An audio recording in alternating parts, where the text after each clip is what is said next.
welcome everyone to our latest episode of The Hot Seat. We are Christina and Sarah from One Woman Shop, which is a resource hub and membership community for female solo business owners.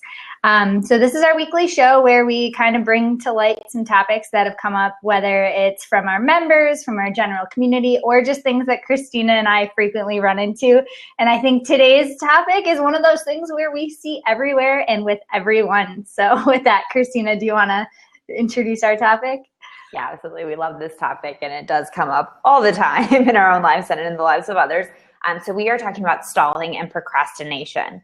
And so we are going to talk about some different ways that those two things manifest in our business lives, also in our personal lives. I am a queen of personal procrastination, as is my sister. The post office. I hate the post office so much. My sister and I, I'm like, this is the Roman strategy. We just wait and stall on something until we can't possibly do it anymore. And then we have to deal with the extra consequences that we now have to suffer because we stalled. So it's a great technique. But despite that, we actually do have some wisdom to share. Yes.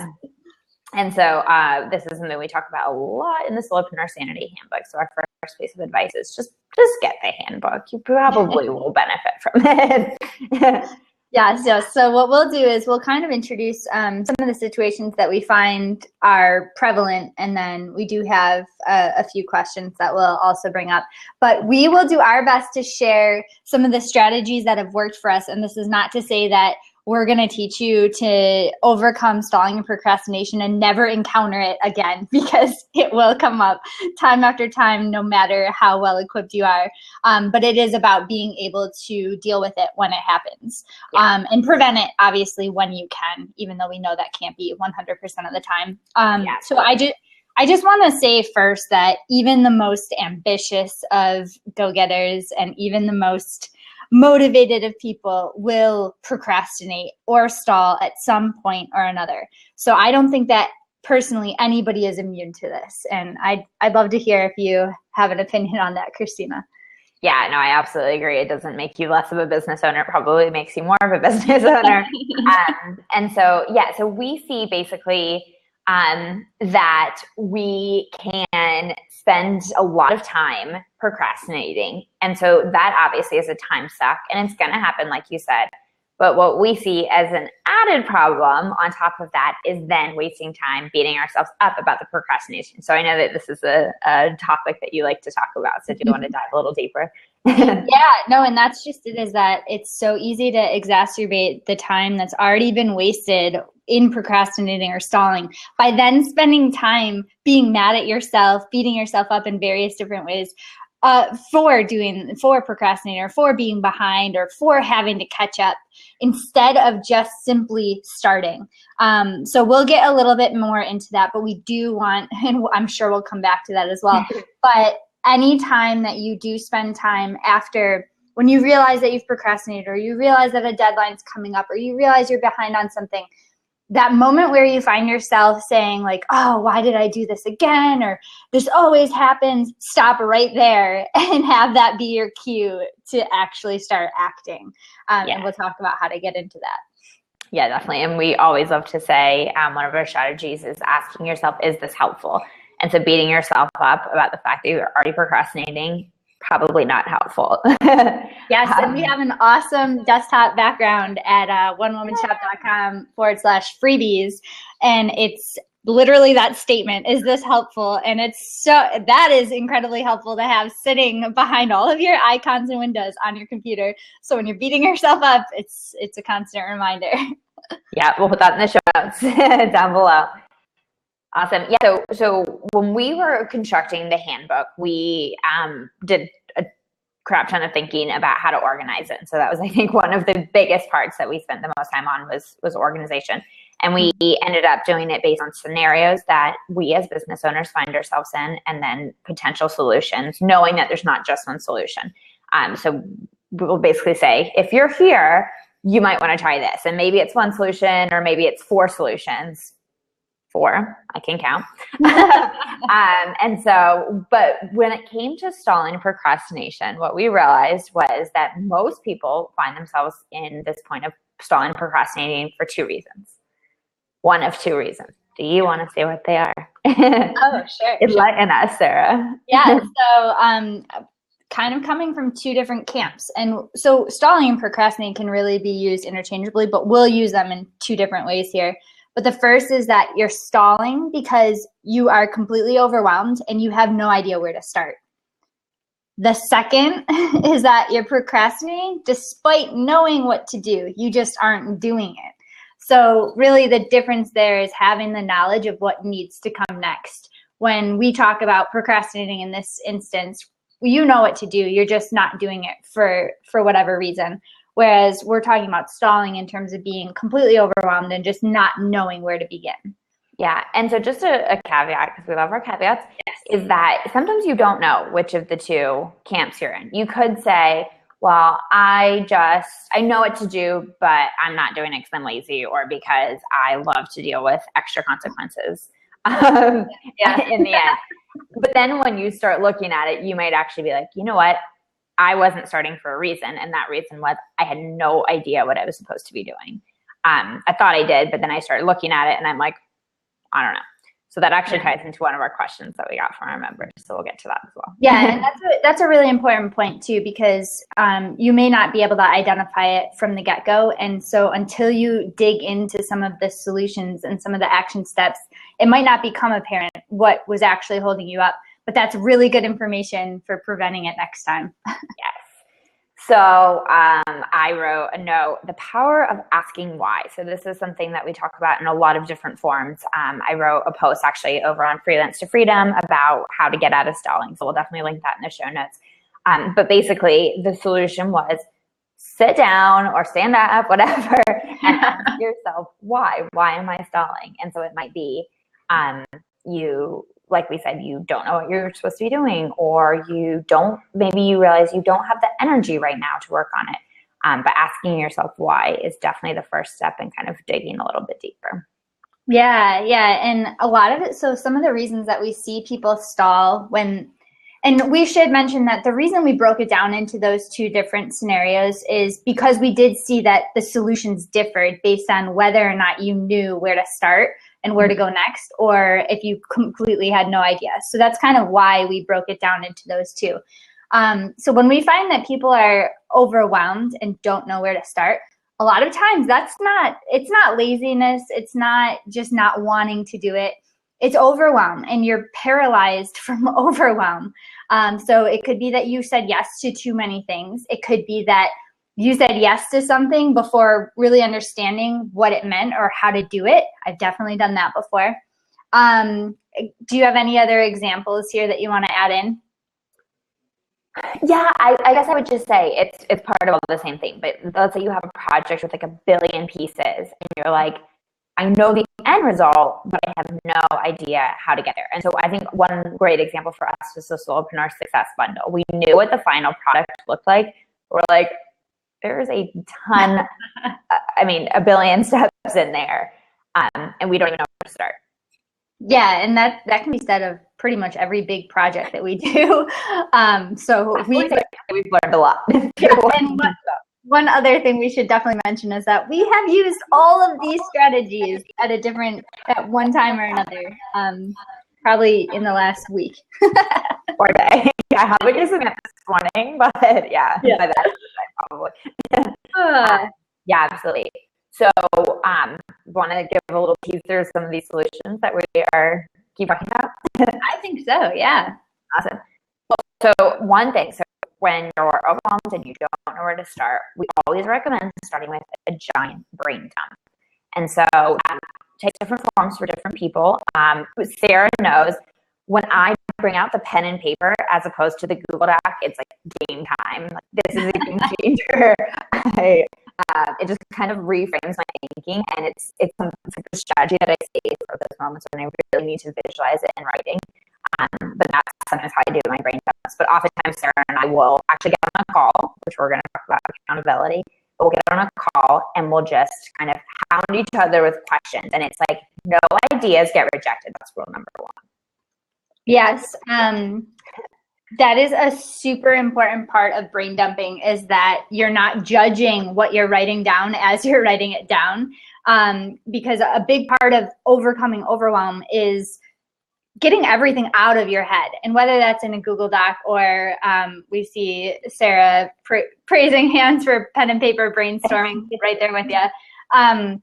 So getting it all out there and just being able to see it all in one place, and then learning or figuring out, I should say, how to process it. And that's a huge part of a brain dump. So we do that for the littlest things and the biggest things. The brain dump just varies in size depending on the project. So I'm trying to think of a really good example that's a little bit smaller than the Solopreneur Sanity Handbook. But we've done it even with, if we're trying to do, like, we're currently trying to do a webinar brainstorm. I didn't know where to start. So yesterday I just needed to sit down, think about all the things that were already going through my head and get them onto, in this case, I wrote it in a draft of an email.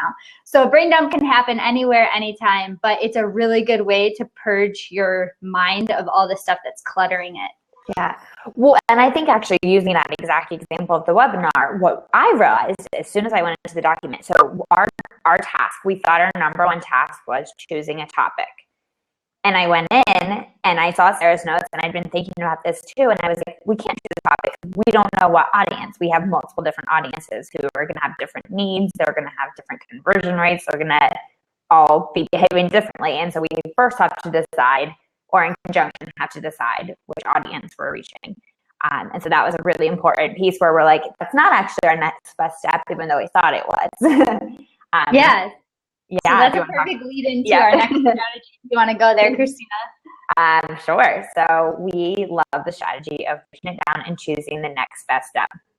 So, like we said, sometimes you know your end result, but you don't know how you're going to get there. And so little by little is how you're going to get there. I feel like there's a children's story or a nursery rhyme or something that ties in here. Now I can't think of it. I thought you were gonna save me here. But yeah, so basically, you know, a lot of times we'll say, okay, the next best step is that we're going to take our brain dump and we're going to make it into a to-do list. Or we realize we are missing critical information, so we are going to post it in a Facebook group to crowdsource the response. But can you give some other examples of what a next best step would be on some of your projects? Yeah, and I do want to say that the reason I couldn't come up with a children's nursery rhyme or story is because immediately I got the step-by-step theme song stuck in my head. So there was no turning back after that. Why didn't you sing it for us? Yeah, I will spare you. Okay, so the example that I actually believe we use in the handbook is Christina I think it was last summer, actually, we were looking at building a co-working directory. Christina's a traveler, and so she uses co-working spaces frequently.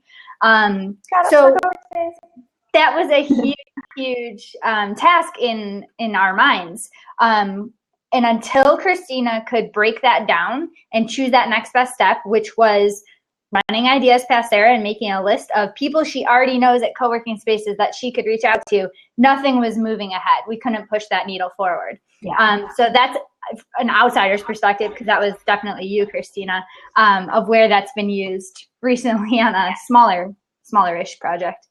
Yeah, and so just keep in mind that sometimes your next best step is going to generate your next 3 best steps or your next 5 best steps. And so it's kind of a snowball effect. And also, I like that you do refer to yourself in third person there. And just thought of the little story is, how do you eat an elephant bit by bit? Oh, yes. I love that question too. I'm still stuck in the step-by-step theme song here. Clearly, this isn't totally planned out, folks. We just need to go. Yeah. So one note that I wanted to write down there is that, and this is something that I realize regularly, is that sometimes for me, it's really better to look for the light at the end of the tunnel, that finish line and that feeling of when that project's done, how that's going to feel and look, what it's going to look like, and all the things it's going to make space for. Sometimes that actually is what gets me going. But more often than not, that's not enough. And I do need to actually just say, what is the next best step? Because I'm somebody that is motivated by progress. And so getting that next best step plotted out and actually achieving it will have that snowball effect of keeping me moving. Absolutely. So want to jump into scenario number 2? Yes, definitely. Okay. So, I feel like this is when I'm in. yeah. And I don't know for people watching, if you can see Cristina. I know it's audio only for me. So if I'm cutting you off, Cristina, I apologize because I can't actually see you right now. Post in case I drop out. Great idea. Okay, so when Cristina says our second scenario, we're talking about that second situation where you're procrastinating not because you don't know what to do, but you know exactly what to do and you're just not doing it. So tell me a little bit more about why you feel you're in this one right now, Cristina. Not right now, just in general in life, I find myself in this one.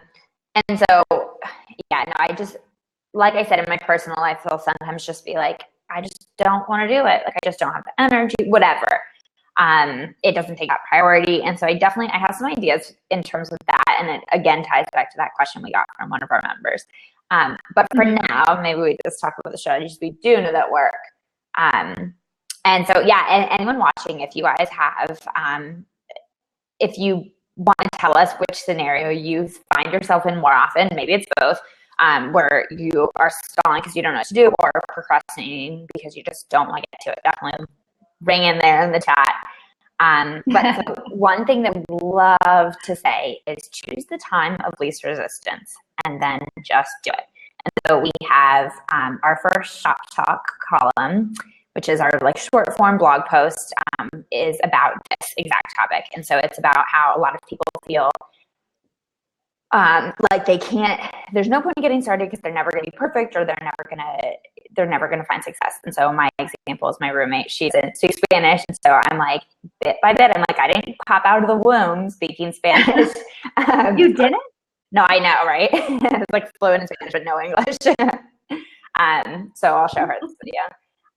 But so basically what we say, the time of least resistance is the time that you can successfully accomplish without wanting to rip your eyeballs out. So we don't phrase it like that in the handbook, but I feel like we should. So do you want to give an example of a time of least resistance? Yeah, and I love Sarah's chiming in the chat there saying that she's definitely experienced both, but the path of least resistance is so effective. And exactly, building momentum once you do that first, like, that's kind of where I was going. Yes. Yeah, so something where this has been helpful lately for me or for us, let's see. Well, I have been massively procrastinating on an ebook that I'm ghostwriting for a client right now. I've known about it for a while. It's due Friday. And so yesterday, it was one of those situations where I knew I was procrastinating. I knew exactly what needed to be done. I just didn't want to do it. So I said, all right, I'm going to spend the next 15 minutes outlining. I actually had an outline, so more or less filling in the outline with some research. So it wasn't as daunting because I wasn't saying, I'm going to sit down and write this ebook. Right. I was saying, I'm going to go through some of the research that I know I have to do and fill in this outline with bullet points. I started with 15 minutes. That naturally turned into about 45 minutes, took a break. And then from there, I could break it up into realistic chunks, but I needed that to get started. Yeah, and so if the Pomodoro method is popping into anyone's head, we use this in parallel in conjunction with the Pomodoro method of you basically are giving yourself an amount of time, and then you get to have a break. Maybe you get to have a reward. I know Sarah uses some reward techniques with herself. Books. Absolutely. Yeah. I've used books in the past. That was back in college to get some papers done in college. But I love,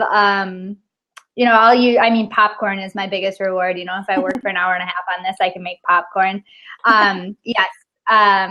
We just had, I'm sorry, I'm going to look up your name right now. Meg from Summon Your Spark over in the comments said, check out the 30/30 app. I love the 30/30 app. That's actually the primary use for my iPad right now. It sits on my desk with the 30/30 app running. So that's awesome because you can actually set different times for different tasks and plot out your entire day, and it'll just kind of run through. So that's a lot of fun. But we also, so Pomodoro Pomodoroing is a new verb. Yep. Your way through something can be super helpful, but the other kind of the flip side of that we often use too is just plotting out a jam session, and that's our fun lingo for kind of just a bigger session where it's super focused on a singular task. Yeah. So that's kind of how actually we realized the value of that when we did 100 sites last year, and we just opened nominations for that again. But that really got us moving on this jam session trend. Yeah, no, I'm glad you remember the origin of that, because I just remember that we were like, we really need to sit down and work on this for a few hours because otherwise we're not going to make headway. And then you were like, we should call it a jam session. And I was like, I don't think I can say that. Like, I think I'll feel really good saying that. And I did. And now, like, I can't not say it. Like, it's just jam sesh. That's our thing. Right. Jam sesh. And so, yeah, but I think the power of jam sessions are many, but it's amazing because you know that is your sole focus. You're not checking email. You're not on Facebook. And so you basically can really hone in. And like Sara said, actually Sara in the comments, not Sara on the video, but we agree with, is so often, I would say for me, probably 95% of the time, once I've gotten started, I'm on a roll. And I'm like, this is actually a really fun project, or wow, I have so many ideas. And so I'm excited to put them into action. Yeah. And so really the Pomodoro is great for that time of least resistance because it is meant to be shorter bursts of time. Once you find that flow, jam sessions are awesome. So yeah, we were getting so many good suggestions in the comments, so we'll definitely link these. The 30/30 app, Block and Flow is apparently an Apple app. So we are going to link all of these. Thank you so much for the amazing suggestions, everyone. Love you. I say serial procrastinator if we hear you on that one. Yeah. So let's talk accountability. I know you mentioned it real quick. Yeah. So we mentioned it in the last scenario, where maybe you're not sure what to do, and we mentioned brain dumping. And so we have found with each other, and I also know Sara has an accountability partner. I have my roommate, and actually she's my unofficial accountability partner. I'm not sure she really knows that, but and I'm hers actually.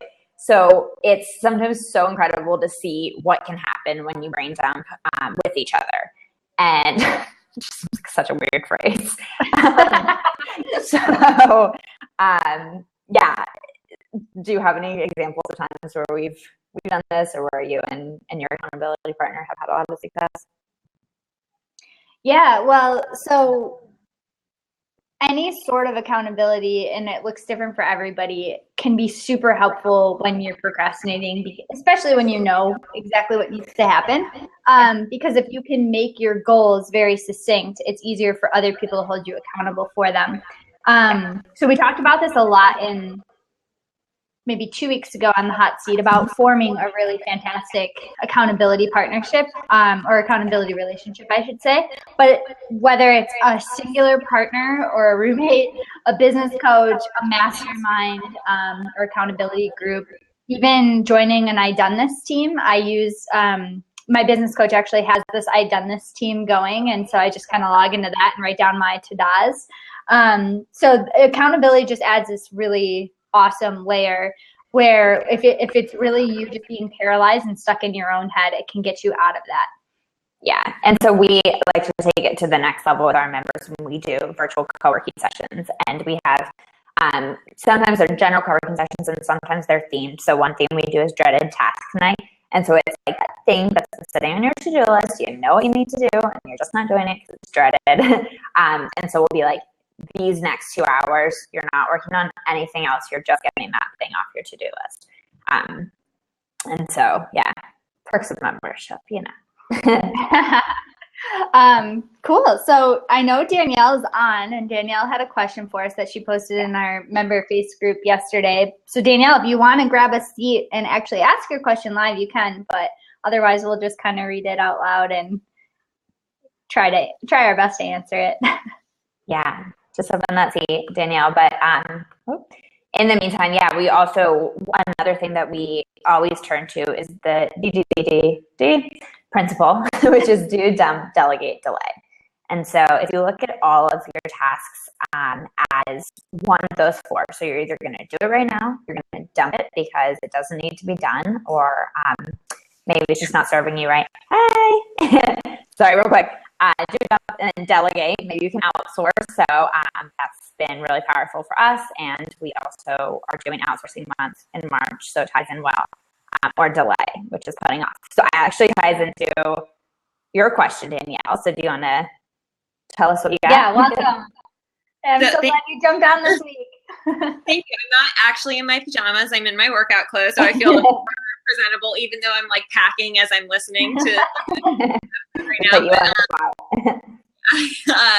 So my question was, because I do think in some areas like I am stalling, but sometimes I have a hard time distinguishing like smart stalling in a way where I'm kind of like, okay, well, I'm not doing this because maybe I'm realizing that it's not a smart decision. And an example being this month, my goal was to put out a new piece of content each month for my website blog. And then I realized I was like, I'm really not clear on what my brand is or what I'm trying to accomplish with this content. So I put a halt to that. And I kind of checked myself and I was like, am I just giving myself an excuse right now where I'm stalling and I'm making up this scenario? Or am I actually being strategic and smart and saying, no, I need to put this goal on hold? Like, what's the difference there? Yeah. So we're going to ask you questions before we give you our feedback. So you get to be on the spot even more. So my first question is, did you, at this point, do you feel like you've kind of reached a conclusion? Or are you still in that phase where you're like, oh, I don't really know? I feel like I've reached a conclusion mainly because I'm still like every day I've been working on these brand coaching questions I've been doing.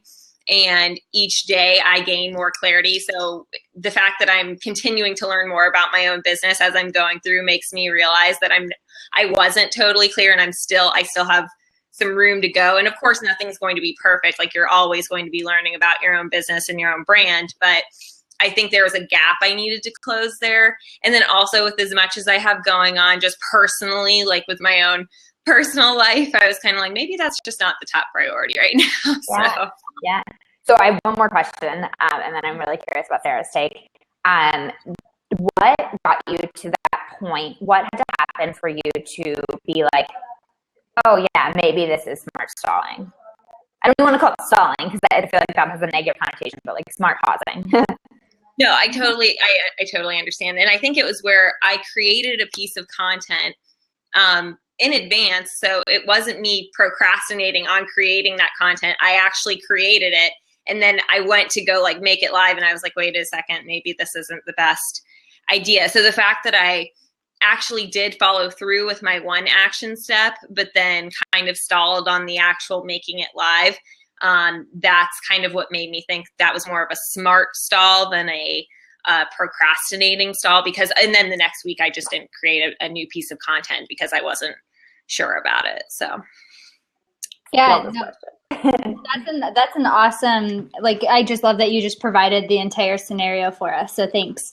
The first thing that comes to mind, and this isn't answering directly your question of how do you know that difference, but one thing that I want to tell you now that you've made that decision is, and I'm going to forget, it was probably Big Magic because we have to get our Big Magic reference in at this point, where knowing that just because you're putting something on hold doesn't mean that you're forever stopping it or you're forever ignoring it, and knowing that you can go back to it. So that's a really important part of getting past that. I'm going to beat myself up because I set this accountability goal and I'm not reaching it, knowing that you can go back to it. So I want to just mention that because you've already made your decision. That's sorry.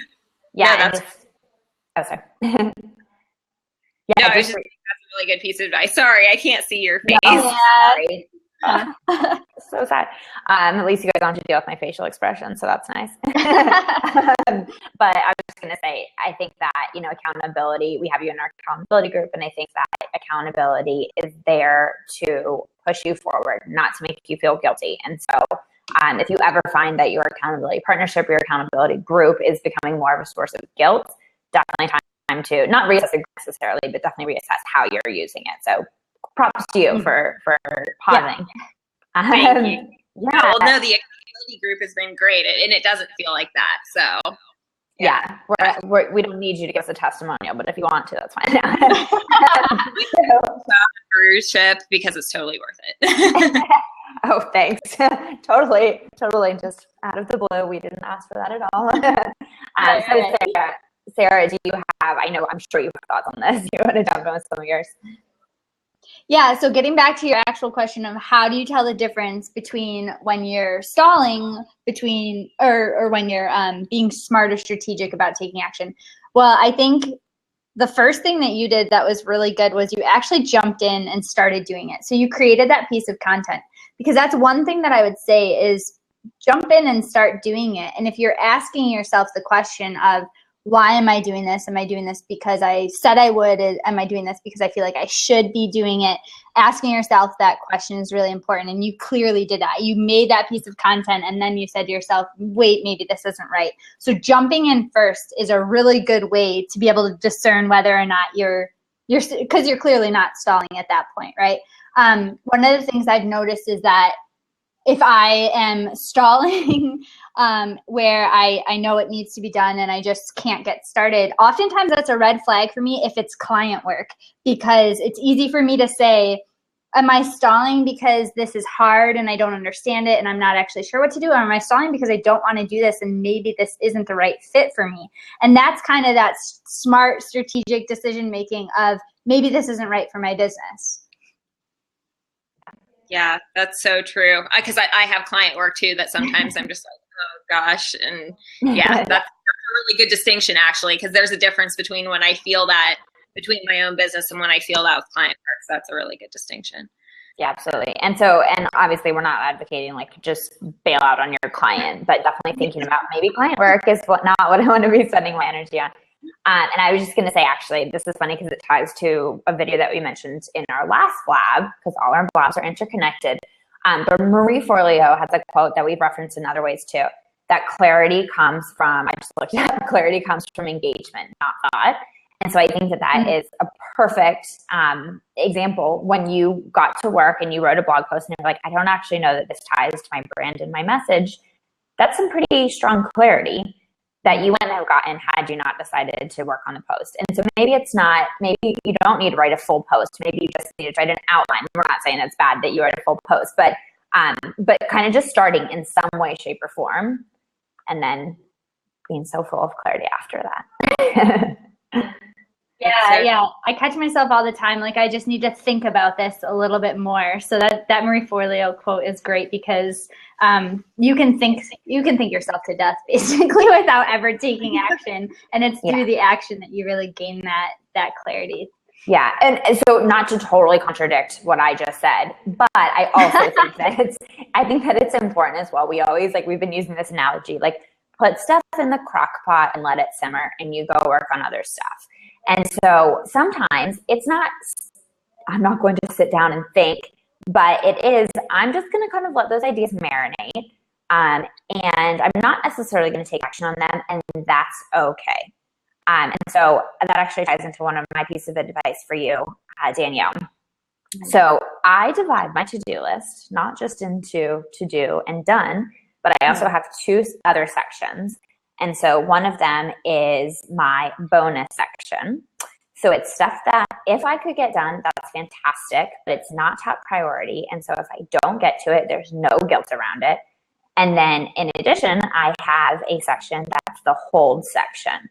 So it's maybe these big ideas or projects that I don't want to let go of, but I know that right now is not the right time to work on them. And so, so that's really helped me basically remove all the mental games and stuff around my procrastination and stalling. Does that help at all? That is so. I'm definitely going to be doing that this afternoon. Because I kind of do that on having a hold section, but it's kind of like I don't have it all together. So when you can't see those things kind of in front of you and you're just looking at that to do and done, you do get that guilt trip when you don't have that other thing in front of you that says no, you still have a bank where you can put things on hold, and just seeing them can help drive you towards your goal. But it's not something that you need to feel guilty about not accomplishing right now, because it's not, your top priority right now for whatever reason. So that's great. I have this totally irrational fear that I'm gonna, like, if I don't work on a project right now, I will forget it and it'll like float off into the ether, and then like someone else will steal it, whatever. And so like having it in the hold section is like, okay, it's there. I got it. Come on. Yeah, and it almost keeps by being able to see it there. If you maintain that excitement of like, okay, that's on hold, but I still can't wait to get there, you know that it's right for you too. You're just kind of building up the feeling that that's the next best step once you've done X, Y, Z. Yeah, I love that. That's such great advice. Thank you, guys. Yeah, well, thanks for joining us. Good luck with your packing and everything. Thank you. Yes, I'll be continuing to listen as I pack things away and throw things away, all that stuff. So thank you. Thank you. Thanks for joining. See you soon. Awesome. I really like that. Christina. Yeah.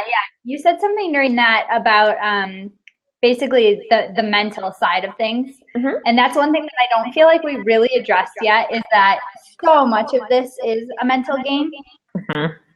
Pretty much like anything we ever talk about ever. But one of the quotes I wanted to bring up, and I believe it's in the handbook, is, and you said it, was motivation is not a magical fairy. Wait, there's more to the quote. Do you want to finish it? She's not a magical fairy who's going to tap you on the shoulder in the morning and wake you up and bring you a cup of toasted almond coffee. You can probably hear my stomach growling over here, which I apologize for. But basically what we're saying there, and this came up in actually it was a year ago, because a year ago, March was our motivation and inspiration month. And Coach Jenny kind of rocked our world by saying motivation doesn't exist and you cannot rely on motivation. And that's really where we were both struck by that, because yes, motivation is fantastic. And when motivation shows up, it's perfect. But it relies, and this is a quote from Jenny that I pulled, is that motivation relies on your emotions, and your emotions are constantly changing. You don't have the luxury of waiting to feel like you're ready to work on your top priorities. And her answer in that blog post that she wrote for One Woman Shop that we'll put in the show notes is tenacity. And that's really, we completely agree with that. Hey, there you are. I can see you. So watch your facial expressions, because we can see you now. Shoot. I hope that's the thumbnail that we pull for YouTube right there. I feel like I was like gesturing and stuff. I was like, you can't even see my gestures. How will I communicate? Right. You good? Oh, that's funny. Meg said she's been able to see you for quite a while. Oh, hope you're, yeah. So, would you add anything to that though, with basically not relying on motivation alone? Yes. I have to get in my gym reference. So this comes up in every single blab. And Meg says I didn't do anything weird. I'm not sure that that's entirely true, but like maybe not super weird. I have a very animated face. And so the example with the gym is always, you can make excuses and you can, so I actually wrote this little blog post for my personal blog. I hate the phrase no excuses, because I think that it's kind of shaming and is meant to make you feel guilty. And I hate that. But so I say no excuses, just legitimate reasons. So if you are saying, I'm a little tired, so I'm not going to go to the gym, maybe that is an excuse. But if you're saying, I am really sick, or I feel like I'm coming down with something, or you know what, today is just not the day that I can go to the gym, then that's a legitimate reason. And so basically, I think in business and in life, interchangeable, it comes down to really getting to know yourself very well and knowing when you're relying on motivation and when you're really making a strategic decision, like Danielle said. Yeah, no, I think that's something that you're going to learn over time. You're not just going to know that right away. But I'll throw in my gym reference as well. My spin teacher, the cycling class that I love to go to, she's just like incredibly motivating, but I probably shouldn't use the word motivating in there. But what she said, one class that really jumped out at me was, don't talk yourself out of it, talk yourself into it.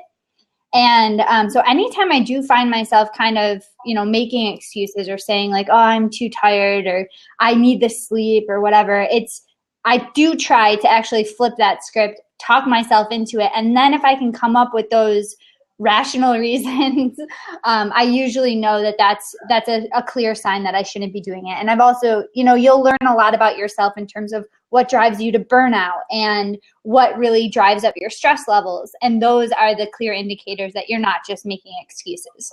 Yeah, and I think that's a great point. And I think if you want to find out about yourself, run a business. Or get into a partnership. So yeah, we have that post coming about what we've learned from our partnership. I mean, it's just insane. Like the learning curve is just like this. When you run a business, you're like, wow, I feel really like intimately connected with myself, sometimes in a good way and sometimes in a bad way where you're like, I don't think I like that part of myself. But yeah, I think I'm trying to like turn this into tangible action steps, and I'm not sure that they exist, but it's like, again, coming back to that advice of asking why and really starting to like have a dialogue with yourself where you're like,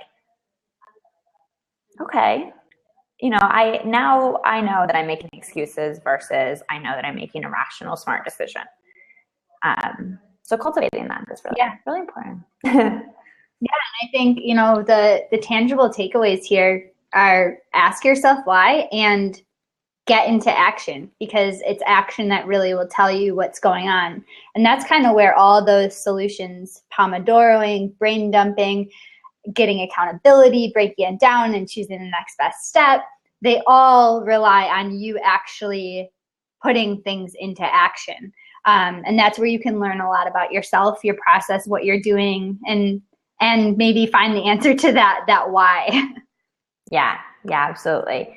And so a huge part of what we want to do at One Woman Shop is not to excuse you when it comes to things like procrastinating or stalling or feeling like a crazy person sometimes.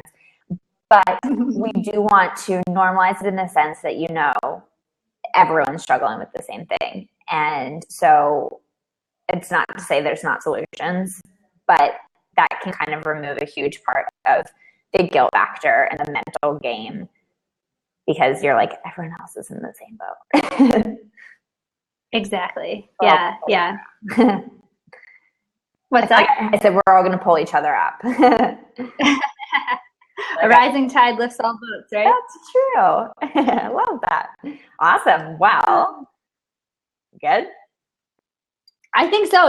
The one thing that I'm kind of like, we just didn't get to was a mom reference. We did not have a mom reference. So, oh God. This is bad. I know, right? We got our gym, we got our big magic. What's that? I said, should we just say hi to our moms? Yeah, I think that's a good ending. Hi, Mom. Bye, moms. Right. Awesome. Thanks for joining us. Thank you all for being on today. We'll be back. Actually, we will not be back next week for the hot seat. We are skipping a week, but we'll be back the last week of March, and we'll be talking about the E-Myth Revisited for our OWS book club. So we hope you'll join us then. See you then. Bye, guys. Bye.